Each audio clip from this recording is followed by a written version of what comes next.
Okay. The seats are adjustable. Some of them are electrified. I don't promise I won't use them on you. Okay. First things first. Welcome, everybody.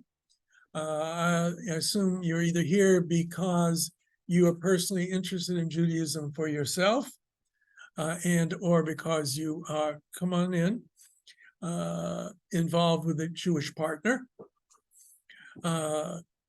We call this class Introduction to Judaism. There are places if you want to pull up, or Introduction to Judaism. We don't call it a conversion class. No, we do that intentionally because not everyone who goes through the class and actually goes through the whole, all the lessons, decides that this is for them. They may decide it's not yet for them. We have people come back later on and finish off and go to the mikveh. All that is okay. We also, usually it's an accurate assumption that the Jewish partner may not be as knowledgeable as they might think they are. Okay, so we hope that they will learn as well. I try to keep the class relatively informal, and you have to listen to my bad jokes. Presumably you will smile and giggle a little bit at it just to make me feel better. Now, I am recording the class tonight. For future reference, I'm going to send a link to Zoom so that every night it will be on Zoom and recorded. You're not to go on Zoom to see the class unless you absolutely have to for some reason. Right? I know there's one student that's is going to be taking the class on Zoom because they live out of town most of the time. But what I will do is then I will post it on my YouTube page for the Introduction to Judaism, and you can use it to review, you can use it to ignore, or if you missed the class and weren't able to do the Zoom, then you will be able to get it that way. I am also telling you I'm teaching tonight. I will have substitute for sure next week, and probably the following week. I have to have some surgery, and so I don't know exactly what I'm going to be up to get back, but Rabbi Allen will look a little bit like me. He's got a beard and he's got bad jokes too, I think. So anyway, okay. I'm going to pass a pad around. I just moved, so I can't find an adequate size pad, so you have to live with this. Please put your name, both partners together if that is possible. And I will go through it because I do not have the information on everybody that's here. I will tell you who I do have information on. Adriana Boff, who's Adriana? Here, Adriana, okay. And Christina Kraus, okay, got it. Yvonne Liu, Sean Logren,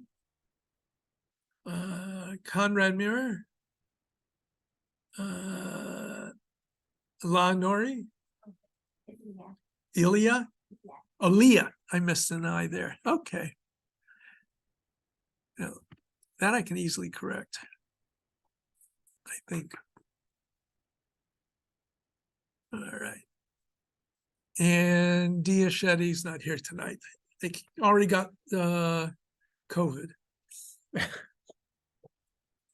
All right. So as we're passing it around, I'm going to ask everybody to introduce themselves and say why they're here tonight, and just give a basic background. I will give you my introduction.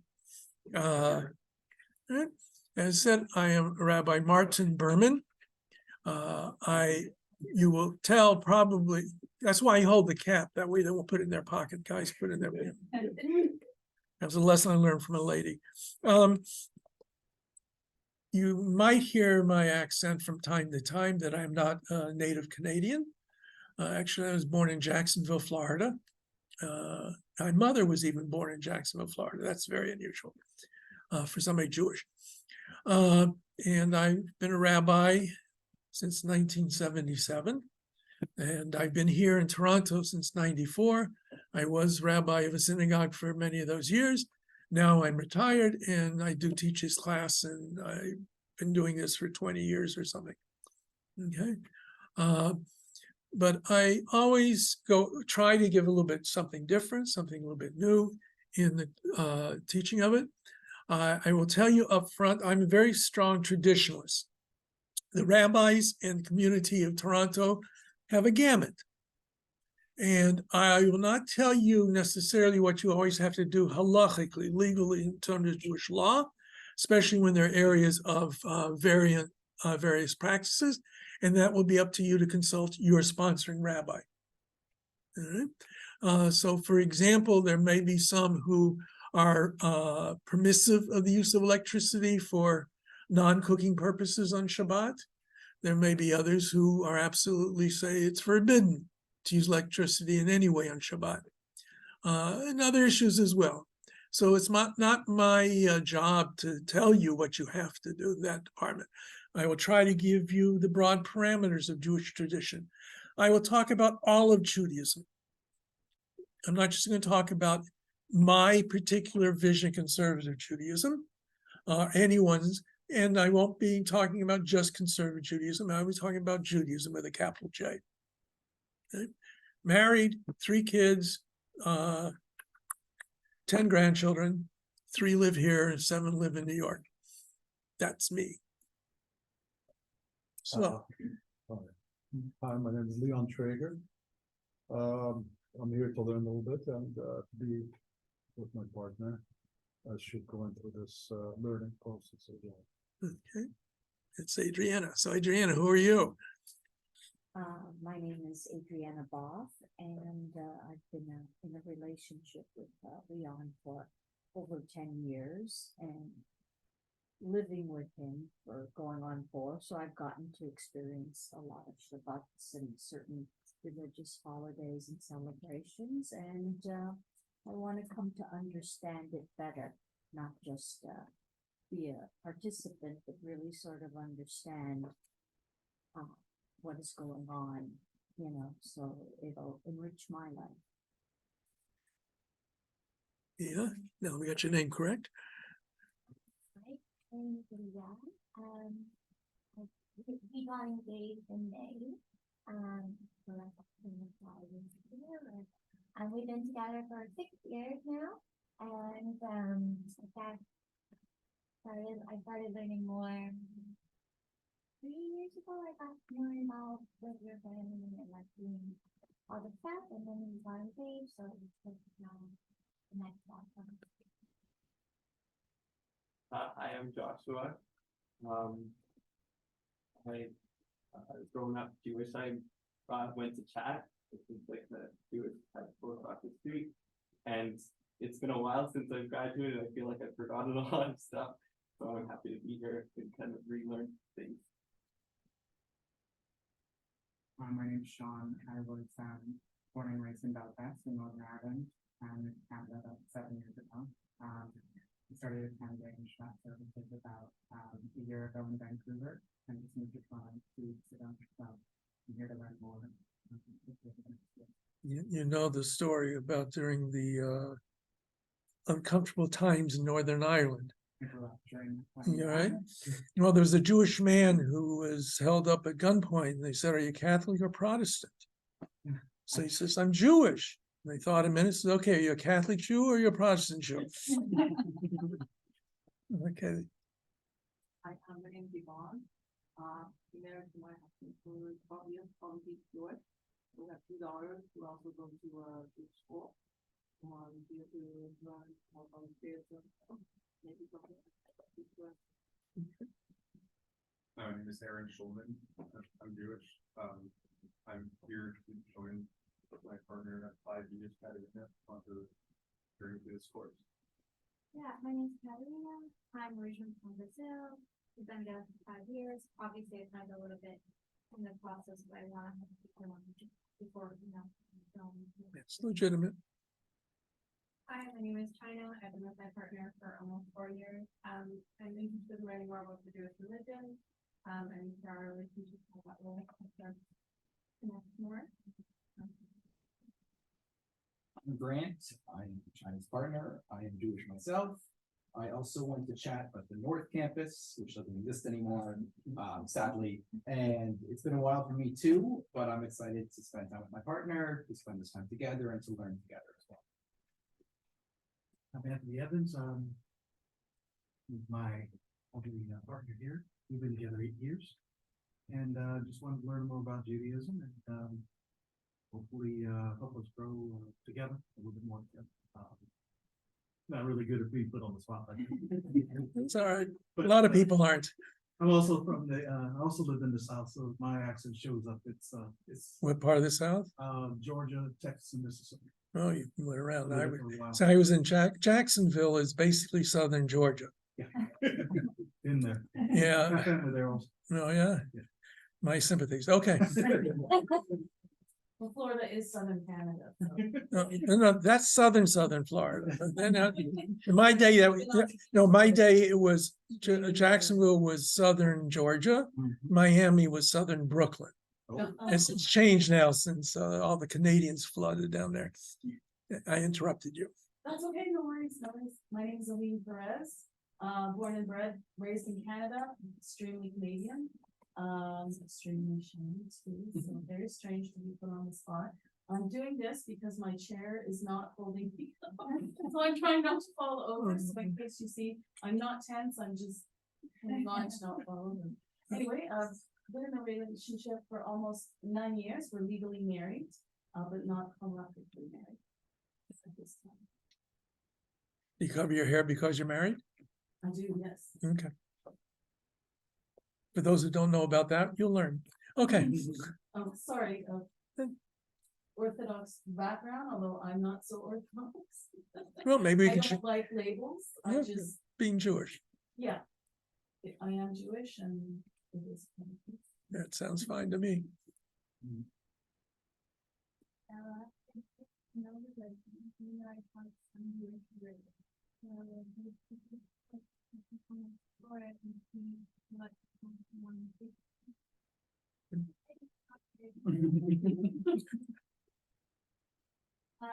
My name is Taylor. I feel like I'm questioning why so many of you are from so many great places and end up in Ontario.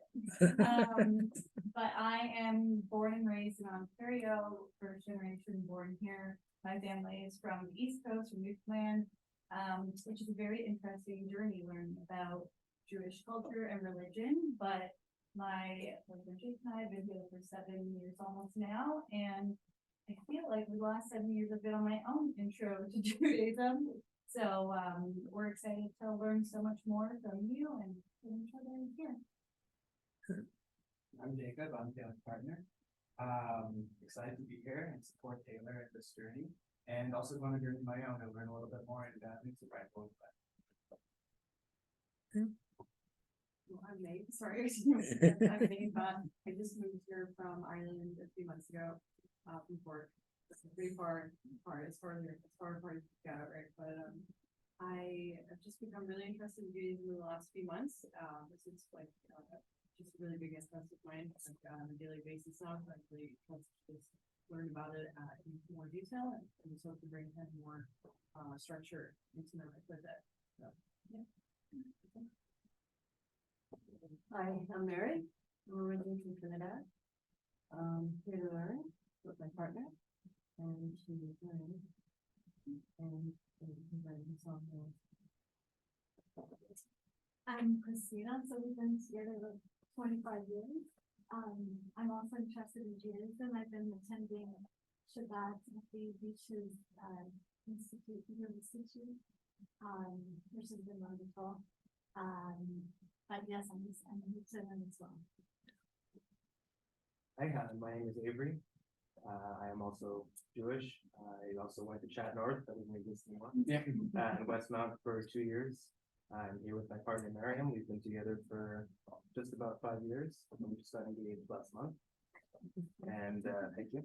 And I'm here to join her on this journey and learn some of the things that maybe I forgot over the years. Hello everyone, my name is Miriam. I'm here with Avery. I've seen a lot of the cultural stuff with his family and participated in a lot of the holidays. But now I'm just here to learn more about the religion. I'm looking forward to learning with everyone. Hi, my name is Conrad Muir. I have patrilineal Jewish heritage. I haven't always lived a life, so I'm basically here to reaffirm my patrilineal heritage and take it at the highest spiritual level. So that's just a little bit for everybody to know, and hopefully you'll get to know each other a little bit more.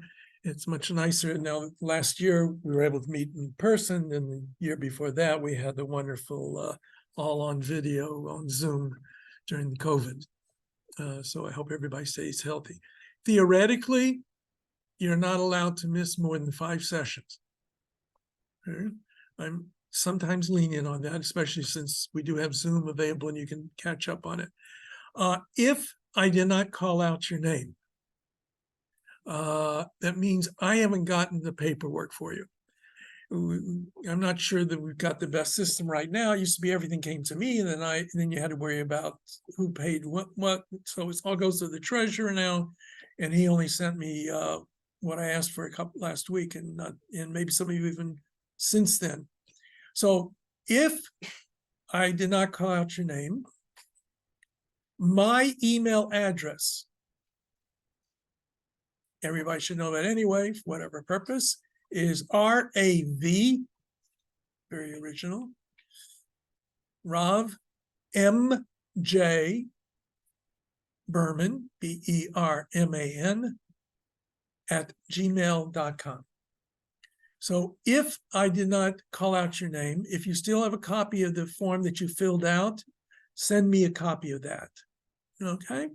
If you don't have it, send me an email and I will send you what I need to have. I need your basic contact information, your sponsoring rabbi, that sort of thing. Now, I know some people have not yet completely got a sponsoring rabbi. The recommendation is that the closest synagogue to you, conservative synagogue, is a good place to start.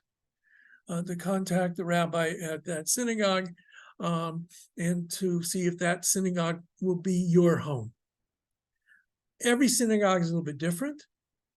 There's a different quality to them. Some are more formal, some are less formal, some have choirs, some don't have choirs. Some are almost silent, some almost you can't hear the rabbi because people are busy talking. Come on in, push. In the one class. Oh, did you learn anything good? Yeah, it is a version class, yes? Yes. So I'm here. Okay. Please join us. Join us. What is your name? Jenny. Jenny. Okay. Sorry. Other than being late, that's okay. It's all right. Don't worry. But other than being late, what else can you tell us about yourself? Okay, I'm Jenny. I'm from Ukraine, and I came to Canada recently in March because of the work. I didn't plan it, and I traveled a lot, and it was so hard to survive in that countries where I were. But now in Canada, I didn't know anybody here, so that's why I went to synagogue, and they recommended me to come here because it was new. Then, like my father, he was Jewish, and he died, and we talked a lot about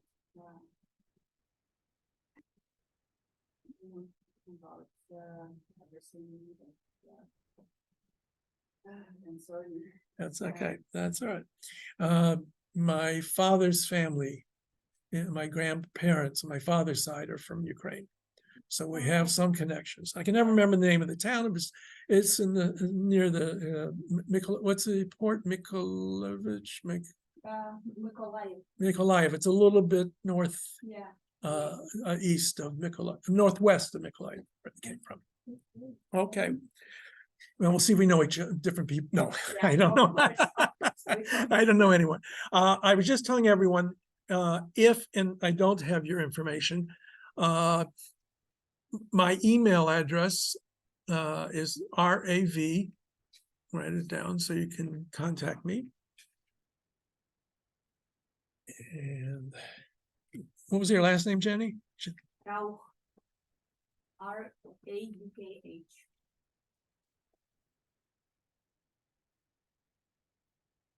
Okay.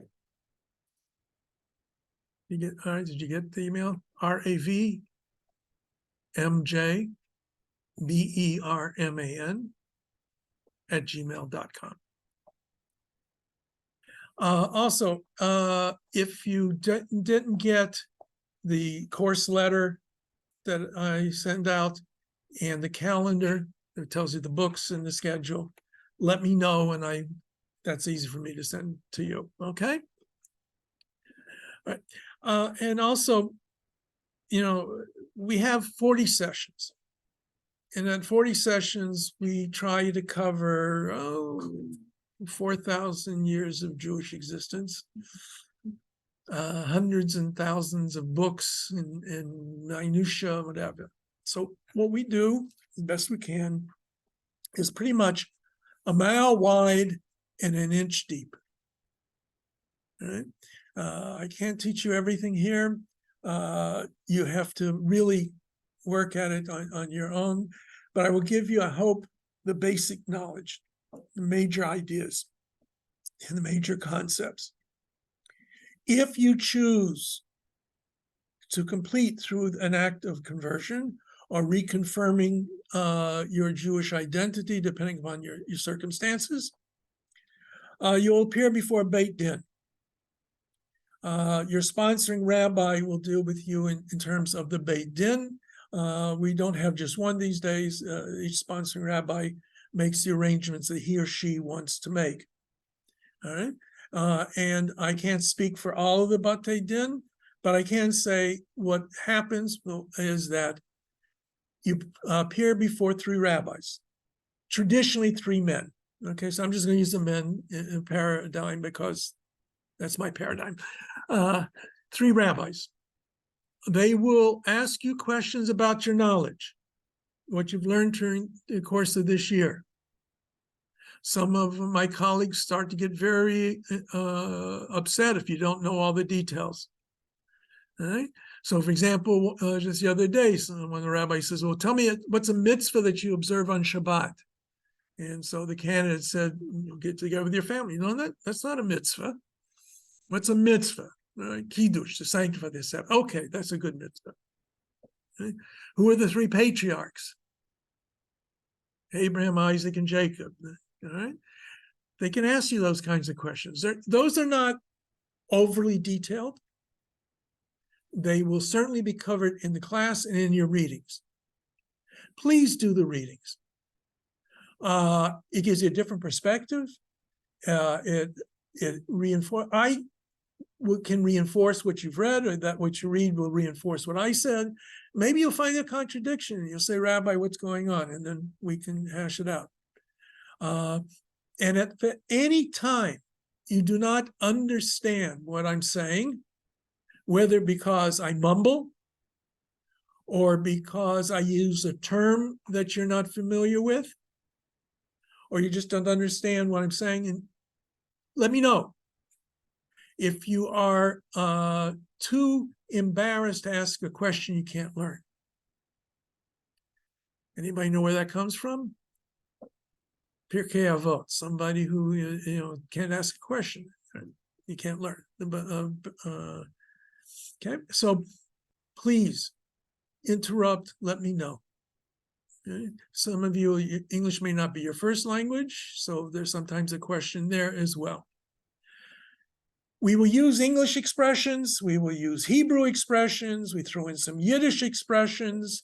That's just the way it is. After we get settled and after the holidays are over, we will begin learning Hebrew. If you already know Hebrew, that's fine.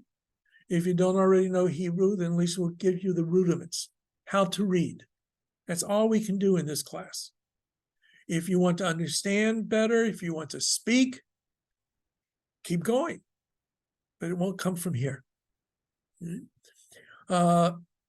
We ask you to get certain books. If you can't find them, you let me know. We do ask for a traditional Siddur prayer book because that's got everything in it. It may not be the one that's used in your particular synagogue. That's fine. You can learn with both of them. Now, as for synagogue attendance, besides, first of all, as I said, you have to have a sponsoring rabbi, and you need to make arrangement for that soon. You are expected to attend Sabbath services weekly. I will take a roll, at least for part of the year. I'll pass a paper around. Where'd you go to synagogue this Shabbat? I don't necessarily ask you what the rabbi had to say, but I always hold that in reserve, maybe. Also, whether or not you snored during a sermon or her sermon. I have to remember that these days. So, yeah. When the time comes for you to complete the course, we're going to have 3 exams. I'll give you a practice test in a few weeks to let you know what kind of tests I give. You will meet with your sponsoring rabbi regularly. When your sponsoring rabbi is satisfied that you're ready to go before the Beit Din, which means your sponsoring rabbi believes that you are observing Shabbat to the best of your ability, which means you're not going out shopping, you're not doing unnecessary work. If you're a doctor and you have to work on Shabbat, we understand that. If you are a carpenter, you can make arrangements, work on Sunday. Shabbat observance, kashrut observance, synagogue attendance, these are sine qua non. These must be part of what you're doing. Okay? And it's not easy. When we will go over the laws of kashrut, I always suggest that if you don't keep kosher yet, you make believe. You have dairy dishes and you have meat dishes, even if they're the same dishes and you had all of your ham and pork chops on them before, all right. But right now you're pretending because you're going to make mistakes. Better to make mistakes with the stuff that you're going to have to get rid of eventually anyway than to go out and buy nice china and then have a problem. If you are currently consuming non-kosher meat, stop it as soon as possible. If kosher meat's too expensive, then you will have to have fish, or you will eat dairy, or you eat vegetables, or something along those lines. I know it's not cheap. My wife complains to me every time she comes from the grocery store. It seems like twice as much as it was last week. And I'll explain some of the reasons for that outrageous reality, but I can't give all the right reasons. Right? That's the basic, right? We meet starting at 7:30, God willing. Theoretically, we're scheduled to 9:30, 2 hours. It's been my practice in the last 15 years, I think, because the classes were happy with that, was instead of having a break in the middle, we go to about 9:15, usually, an hour and 45 minutes, give or take. There may be weeks when you might get out earlier, and there will be a few weeks that you might get out later. Just depends on what we're doing and how it goes. All right. Any questions about any of that right now? Cover some of it again as we go through the course of the year. Also, after the holidays, once we start the cycle of the Torah readings over again, I'll be in class with a review of the upcoming Torah portion, just to give you an idea what's going to be happening in the synagogue. Anybody here can tell me when the next major Jewish holiday is? Yes? September 15th is the time. Rosh Hashanah. Okay. We're not talking about Rosh Hashanah tonight. We're talking about, though, issues of commitment and the basic beliefs in the introduction. What is Judaism? Can anybody tell me what Judaism is? Good answer. I played with using the term not Judaism, Judaism, but Jedwaism. Judaism is what Jews do. Now, you will find people have different parameters on how they define that. You will find in the Jewish community those who say you have the 613 mitzvot of the Torah, you have the Talmud and the Shulchan Aruch, and every single one of the mitzvot that are defined there, that's what you have to do to be a good Jew. Plus, you have to wear the right coat and the right shirts and the right pants and the right blouse and the right skirts and along the gamut. Okay, black hats, black suits. Yeah, I saw you got that. I got mine for Shabbos. I just use it on Shabbos. I have a straw hat though this time of year. I prefer straw in the summer. So that's on one end of the spectrum. Then you will have people on the other end of the spectrum who say, I'm Jewish. Do you go to synagogue? No. Do you keep kosher? No. Do you believe in God? No. How are you Jewish? I feel Jewish. I like Jewish things. I enjoy gefilte fish for some strange reason. You know, I grew up with that. Okay, may not keep Shabbos, but I don't mind eating gefilte fish. That's one of the hard things for many Gentiles to learn to like. You don't have to like gefilte fish. You don't really have to. Okay. But actually, there was a reason for gefilte fish. The suggestion was that the rabbis thought fish was very good for you for being having lots of children, and so eating fish was thought to help in that department. So it became popular. And since the problem with fish is that you got the bones, and the question is about separating the bones from the flesh and this and that, so you have chopped fish. It's all ground up. You don't have to worry about the bones anymore. That's where it comes from. It's probably the only really Jewish dish in the world. Everything else we've shared with our neighbors in some way or another. I don't think there's anything that's really Jewish food other than gefilte fish. Okay. So, and then now in the Jewish world itself, we have divisions within the religious realm. On the one hand, we have the Orthodox, and in the Orthodox, you have modern Orthodox, or now that I prefer the terminology, centrist Orthodox. And there's now a new phenomenon called I'll think of the term later on, open Orthodoxy. Then you have Yeshivish. Then you have Hasidic. And sometimes the Yeshivas and the Hasidic, even still today, don't always get along.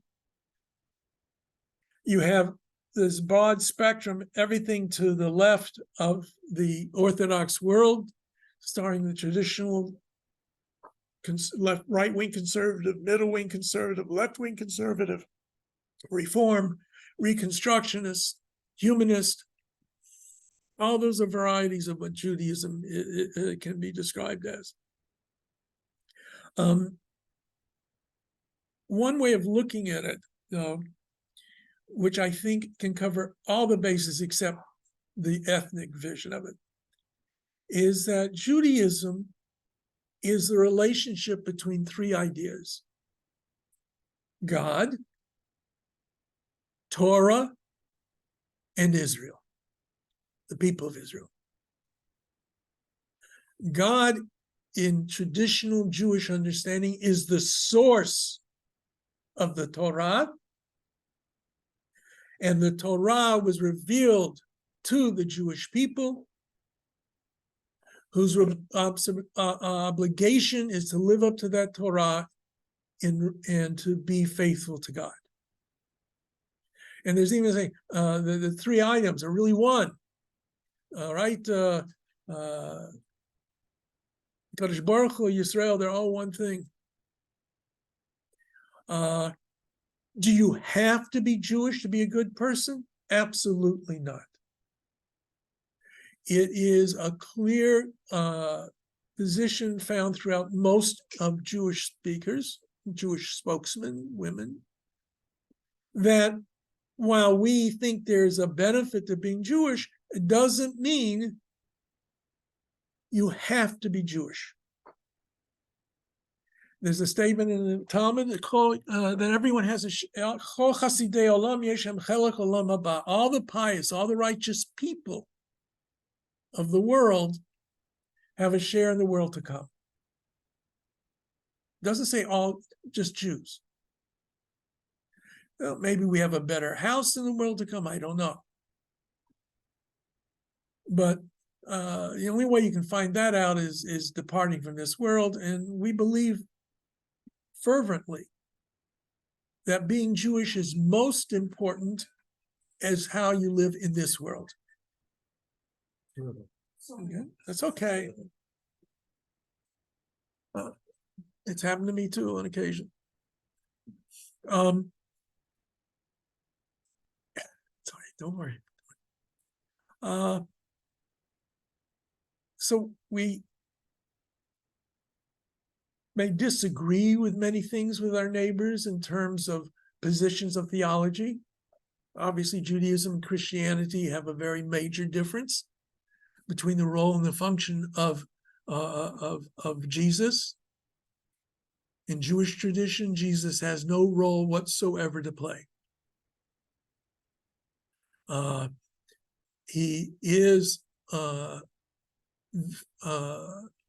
worshipped and valued by many of the Christian faith, but has no role or function whatsoever in the Jewish scheme of things. We know of historically and the relationships with Christians that Jesus obviously has an impact that way, but Judaism would be Judaism with or without his appearance on this world.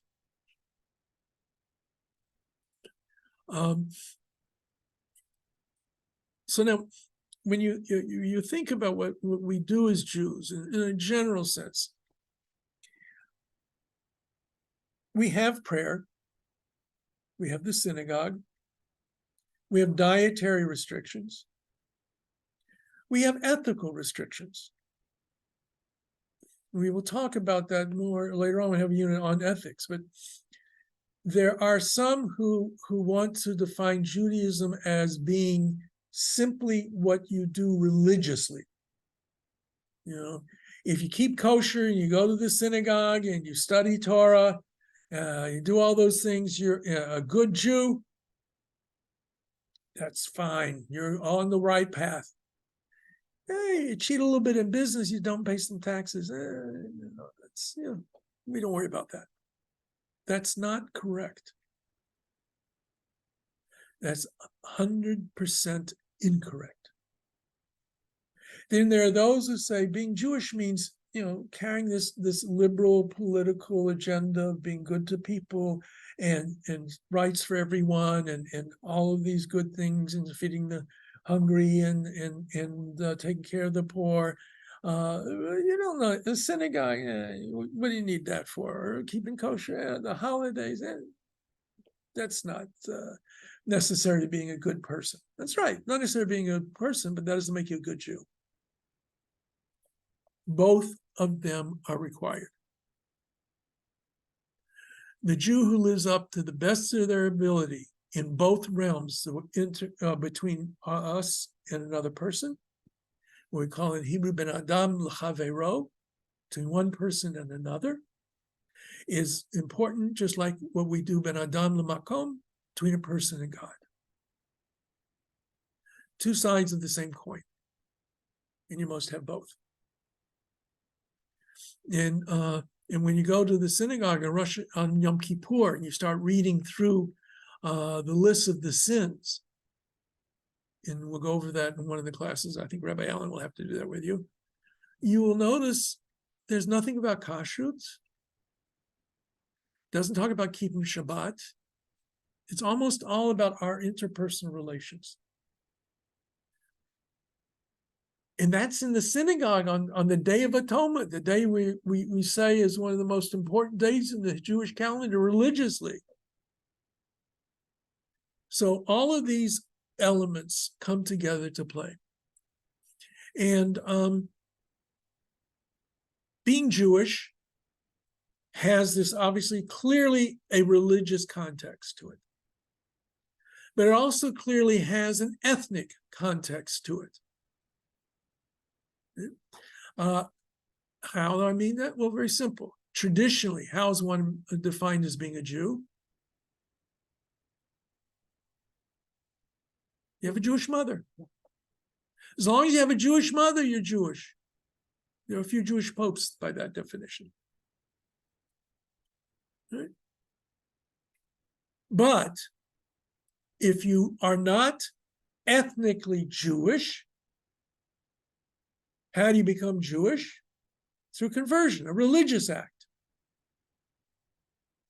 If you traditionally now, all right, since we say being Jewish is defined by the mother's status, a woman and a man for that matter, but most importantly for the woman, a woman who converts to Judaism, a man who converts to Judaism, they are both ethnic Jews.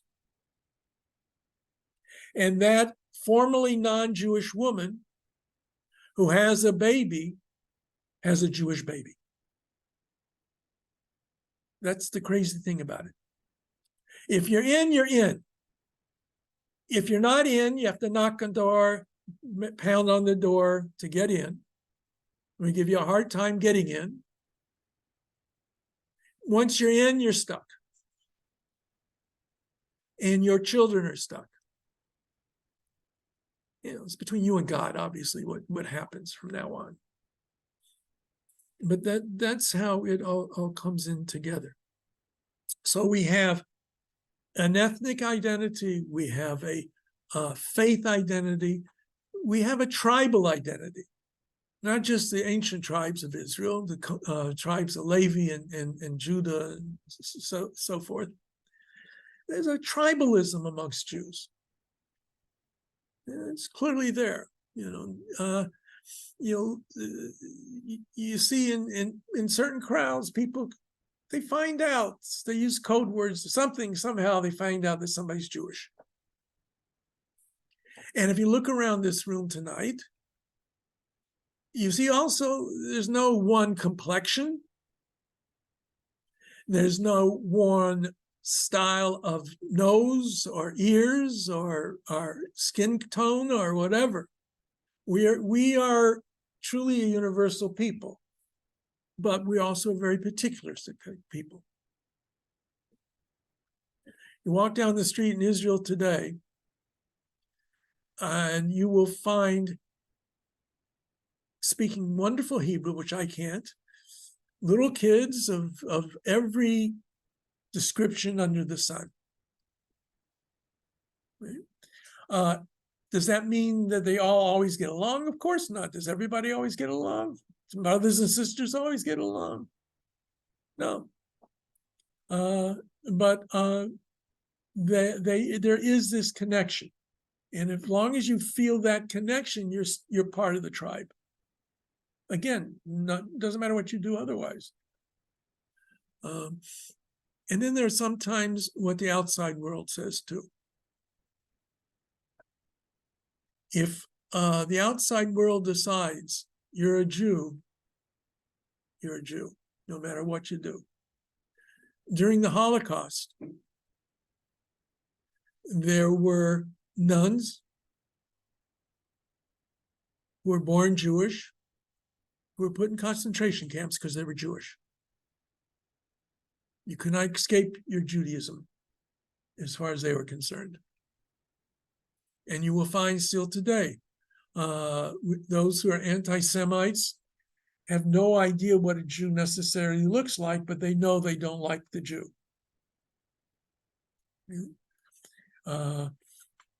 So we have this massive thing of Judaism.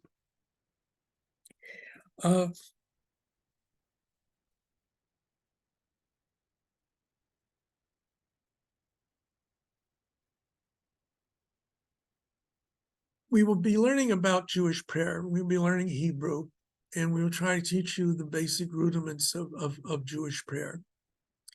But the first thing is, to try and find your own voice with the divine, if you haven't already got I know I talk to God all the time. He doesn't answer me very often. But I give him all kinds of hell sometimes. And he's very patient with me. He nods his head and says, yeah, sure. But I really have a firm belief in the reality of God in my life. And I hope you find a way for that. Not everybody will. Some people are more formal in their ways. One of the best definitions, by the way, of Judaism was by a man named Mordechai Kaplan, who did not believe in a personal God in the end of his philosophical roamings. But Mordechai Kaplan talked about Judaism as a religious civilization. So I think it's probably the best definition of Judaism. It has the religious aspect to it, although that may be defined different ways by different people.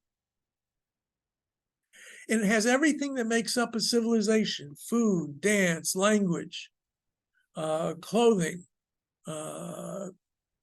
ways of seeing the world.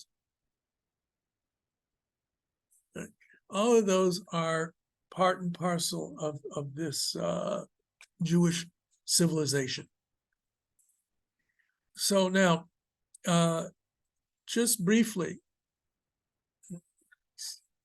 see, like me too. And I know who it is, and I know what they want, and they ain't getting it. All right, sure stuff. I forgot one time I was doing a funeral and the phone rang, and I was able to at least get the ringing stop. And they realized I was at a funeral because they were saying some of the prayers at a funeral. I said, oh, the rabbi's doing a funeral right now. That's why he's not answering the phone.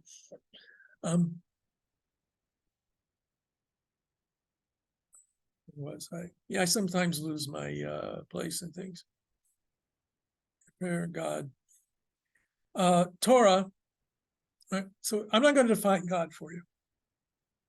When we talked about Israel, Jewish people, that broad stretch of all kinds of individuals who see themselves as part of the whole, that's important.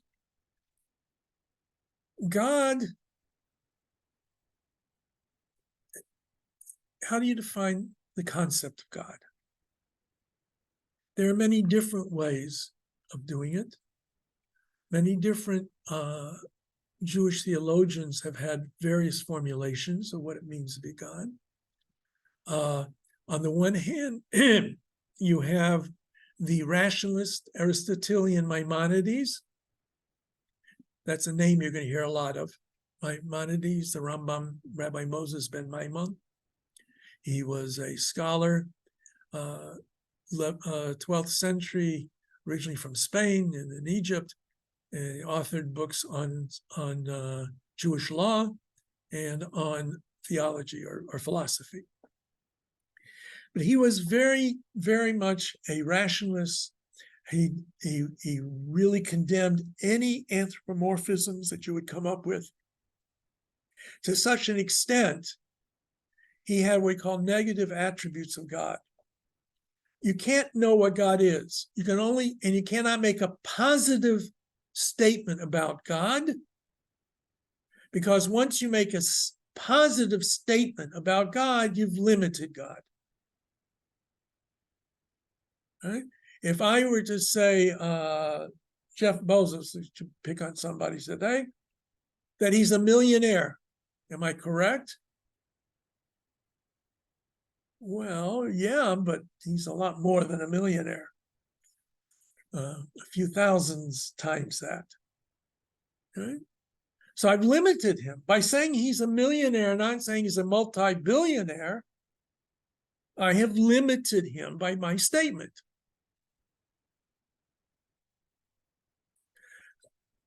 What you can, for Maimonides, what you can say about God is not.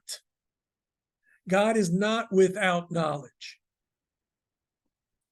God is not without mercy. God is not without judgment. I cannot make a positive statement, because by making a positive statement, I already begin the process of limitation.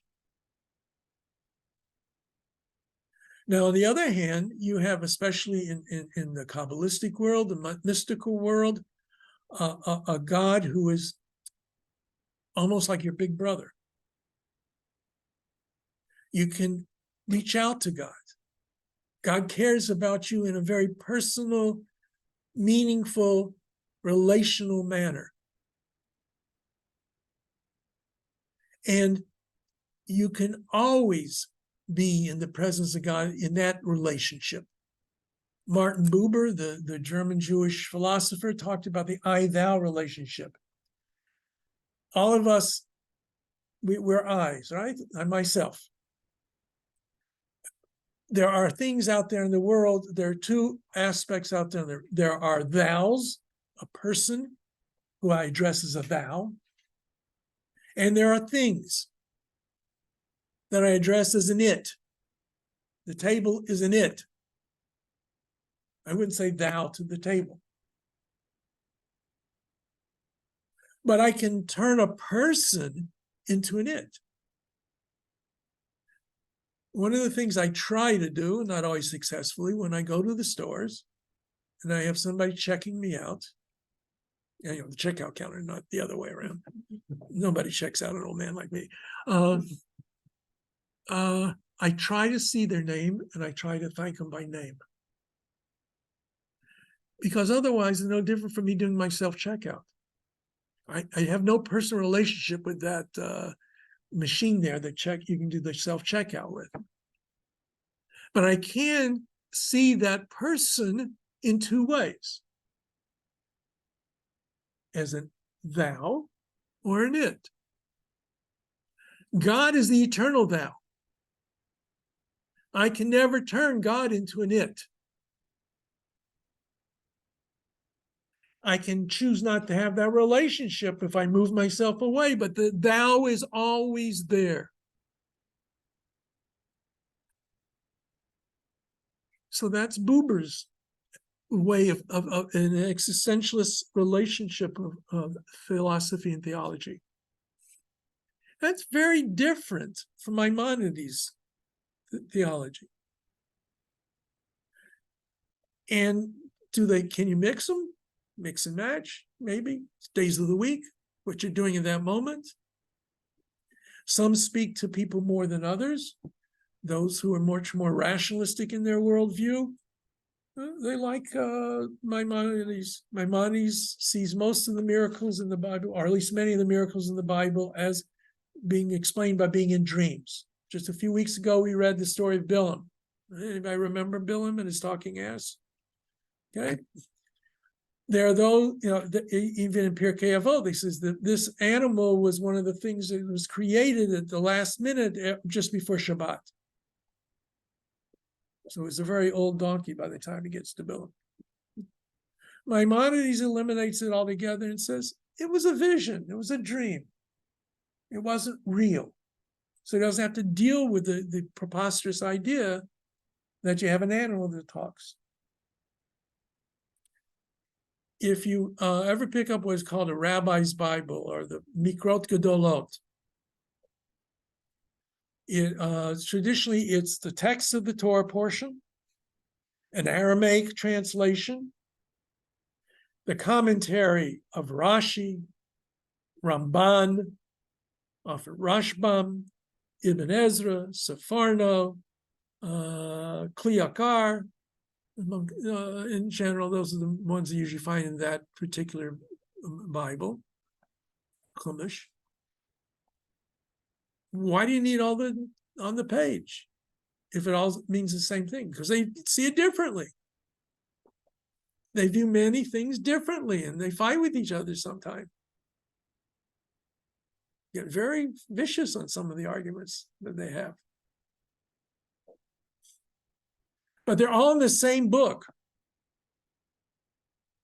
And we participate with them in trying to figure out what the Torah means in a particular episode. Right? So there are different visions of God. Everyone's going to have their own vision of God. And that's why one explanation is when we pray, we say Baruch atah Hashem Elokeinu v'Elokei Avotenu, praise you, or source of blessing, praise you, Lord our God, King of the universe, Eloheinu v'Elokei Avotenu, our God and the God of our ancestors, Elohei Avraham, Elohei Yitzchak, v'Elohei Yaakov, God of Abraham, God of Isaac, God of Jacob. Why do we have to mention all three? Because each one of them experienced God differently. And so obviously their vision of what God is going to be a little bit different. Torah. Torah is one of the hardest and sometimes maybe the easiest word to define. Torah is everything. Then you'll have a problem. We have several different ways of using the word Torah. By the way, another thing, there are two major pronunciation styles of Hebrew. There is the Eastern European Ashkenazic formula, and even there are variations of their dialect. Right? That's still the major version of Hebrew that is used in the very Orthodox communities for prayer, etc. Then you have Sephardic Hebrew, which is based in what Jews from Arab lands spoke, or their dialect, which is also now more or less the official dialect of the state of Israel, and has been pretty much picked up as the official Hebrew dialect for the more liberal synagogues. So I sometimes slip back and forth. I apologize, I'm not consistent. One of the major ways that happens is the shifting of an accent. Eloheinu v'Elokei Avotenu, or Elohei v'Elokei Avosenu. All right? It's sometimes Avoseinu. And you'll hear Shabbat Shalom, or you hear Good Shabbos. Shabbos is the Ashkenazis, Shabbat is the Sephardic. We go back and forth a little bit. So you have to learn, if you don't know English, you got to learn a little English in the class. You got to learn a little Sephardic Hebrew, a little Ashkenazi Hebrew, a little Yiddish, maybe a little Aramaic gets thrown in there once in a while, and see who come here. That's part of it. All right, but okay, so first way we can look at Torah, first of all, the very root meaning of it is teaching. Is also used for law. Okay, so we'll find this is the Torah of the leper, and it follows the rules and regulations of what we translate as leprosy, but it clearly was not leprosy, but tzara'at, whatever that exactly was. And there oftentimes in the 5 books of Moses, you will have a passage that says this is the Torah of, which means this is the law, this is the teaching in regard to this particular area. Then Torah is used as the term for the first 5 books of the Bible, the Hebrew Bible. In English, Genesis, Exodus, Leviticus, Numbers, and Deuteronomy. Those 5 books, Chamisha, 5 in Hebrew, Chamisha Chumshei Torah, the 5/5 of the Torah. So Torah refers to the first 5 books of the Torah. In shul or in synagogue or temple, wherever you go, you might hear somebody talk about the Chumash or the Chumash. The Chumash is the book that's usually in the seats, in the pews, that has the Torah portions and the prophetic readings for that week in it. And that's referred to as a Chumash, not a Torah, but it contains the Torah. Torah also is used as a term to describe that scroll. The scroll which contains the 5 books of Moses. That's a Torah scroll, or referred to as a Torah. Furthermore, Torah is used in many circles as a general descriptive term for Jewish teachings. I'm going to learn Torah tonight. I have no idea which particular part of Torah I'm going to be learning tonight. Well, I hope I would do, but you're learning Torah. I'm going to do some Talmud, God willing, when I get home tonight. It's Torah. I'm learning Torah. Or I'm learning Torah. So Torah is both the physical book, scroll, contents of that book, and the totality of Jewish learning around God's word. So we have God, which has many different definitions. We have Israel, which we see has got many variants on it. And we have Torah. And it's the job of us as a Jew to integrate those three things together to help guide our life. Another important term, and we'll finish very shortly, is the word mitzvah. The word mitzvah has a basic root, as we'll learn and we learn Hebrew. Hebrew, generally speaking, is composed of words that begin with 3 root letters. From 3 letters, you can make various forms of it. Tzadi, Vav, Hey means command. Tell somebody to do something. Mitzvah, therefore, is a commandment. It is also used colloquially as a good deed to do a mitzvah. But most of the rabbis will want to hear you say that the word mitzvah means a commandment. Although the Talmud itself sometimes uses the word mitzvah as meaning going above and beyond what is obligatory. You have a chovah, an obligation, and you might have a mitzvah above and beyond that obligation.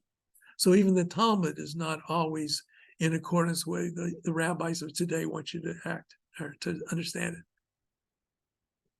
You will also hear the expression 613 mitzvot, the Taryag mitzvot. Those 613 commandments of the Torah, most of them are inapplicable today, not applicable today. Some of them have to do with the temple service. We don't have a temple today. Some of them have to do with rules around the ascertaining if somebody is tzara'at, for lack of a better term, a leper. We don't have that today. Some of the mitzvot are what we do when we want to have a kosher animal. Right? So I think the number somebody suggests only around 60 of the 613, give or take, are really applicable today. But we talk about Taryag mitzvot, the 613 mitzvot of the Torah. As a kind of a overview. And a person who observes the Torah, observes the mitzvot, is a shomer mitzvot. And the other, shomer means guard or one who observes. A shomer mitzvah is somebody who guards and observes the mitzvah. You'll hear people say, are you shomer Shabbos or shomer Shabbat? That's shorthand for saying, do you follow all the laws of Shabbos? And that traditionally was a very important element in Jewish life. Traditionally, in order to be a kosher witness, one of the qualifications was you had to be a shomer Shabbat.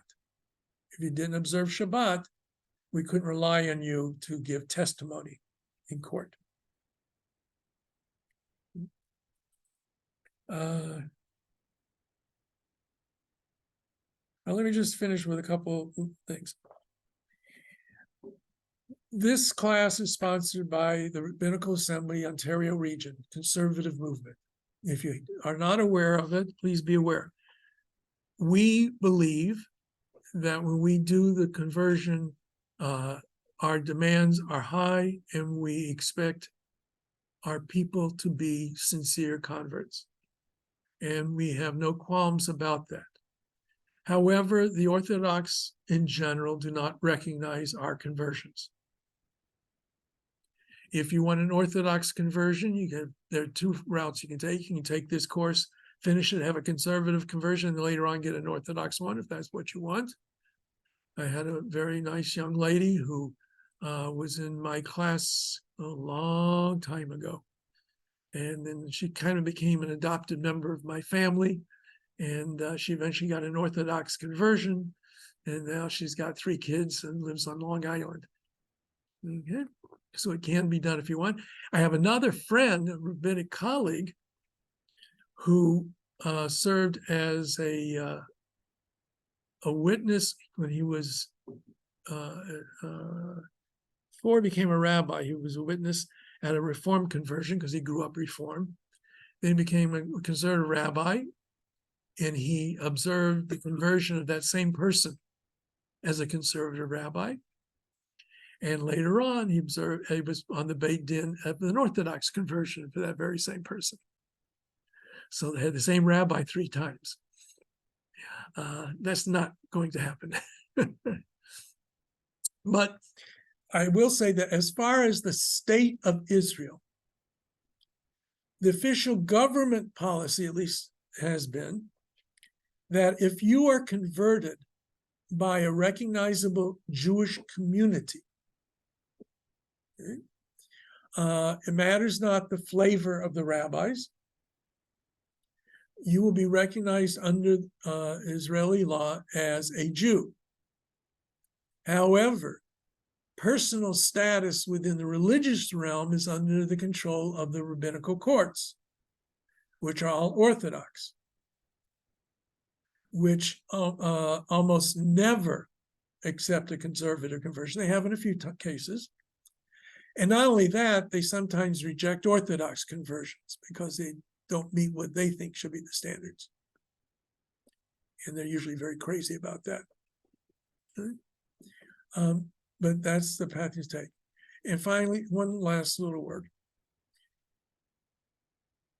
You will come across people, when you come to them in shul and synagogue, and you tell them you're converting, and after you convert, they'll be very happy, they'll be pleased, they'll be very welcoming. And then you will find others who won't. It makes no difference what you look like. There are some, you can't convert to be a Jew in their eyes. And sometimes you will find out that you're more knowledgeable and more observant than they are. But they've got this cockamamie idea that you can't convert to become a Jew. Okay? Ignore them. Just ignore them. The ones who are welcoming you, well, welcome them back. And the last word, and I'll let you go.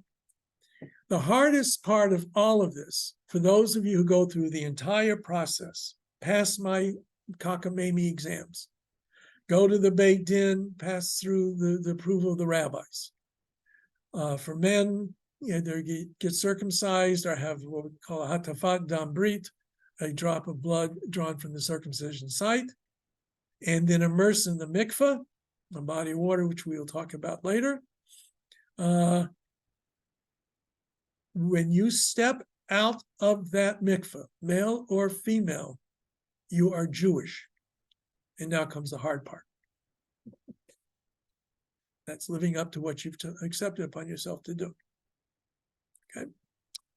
So God willing, we'll meet here next week at 7:30. Rabbi Allen will be with you. On the calendar, it says in the next session, August 30th, why is Rosh Hashanah early or late? We'll talk about the Jewish calendar. Please, I've been writing this thing for so many years, so did I get rid of it? I used to say still says bring a Jewish calendar with you. You can bring a Jewish smartphone calendar with you as well if you prefer. but don't go looking on it on Shabbos to find out the dates. Okay? But so if you can find, they're all over the place this time of year, giving it away free. But if it's got times on it, try to be sure it's got local times for Toronto. Right? Any questions on what we've done tonight so far? Have I managed to scare anybody away yet? So Soon? we didn't go through the first two books. Well, Will you be a catch for those? well, you read them, Yeah, I read it. then you went through it. Okay, some of it I covered, I think, becoming Jewish, some of it about Jewish prayer just in general. We'll talk more about prayer next week in more detail. Okay. No, I don't necessarily speak about exactly what's in the readings necessarily, but I think the readings are helpful to understand what I'm talking about. All right? Anything else? Substitute books. Well, you can, but I don't have the page numbers necessarily. To be a Jew is the one we recommend. So you got it. Yeah, so we do have the book. This is right. That's correct. Okay. All right. There And then those two other there. yeah, well, there one of them is Becoming Jewish, which is a shorter version of it. To Be a Jew is a fine book. Did I give you, is that on the list, To Be a Jew? I used to have it on the list. I don't remember if we do it or not. I'm sorry? It's one by Chaim Doni. Yeah, Donan. Is that on the list? Donan's No. book? No, it used to be on the list. It's a fine book. We So I can you can keep yeah, reading. you can read it. Oh, believe me, you know, I just don't necessarily have the same page numbers. You have to see what the subject matter is. You may have to do, or give me a buzz and I can, or an email and I can tell you what they'll be covering in it. All right. The Becoming Jewish is put out by a conservative rabbi, so that's one of the reasons why that. And the one on the prayer book is very good. Entering Jewish Prayer by Rabbi Hammer. It's a wonderful book. We really recommend that because it's good and concise introduction. Although To Pray as a Jew, the same fellow has a wonderful book called To Pray as a Jew. Anything else? All right. See everybody next week, or I won't see you probably. Thank you. It's hopefully it'll be relatively simple this time.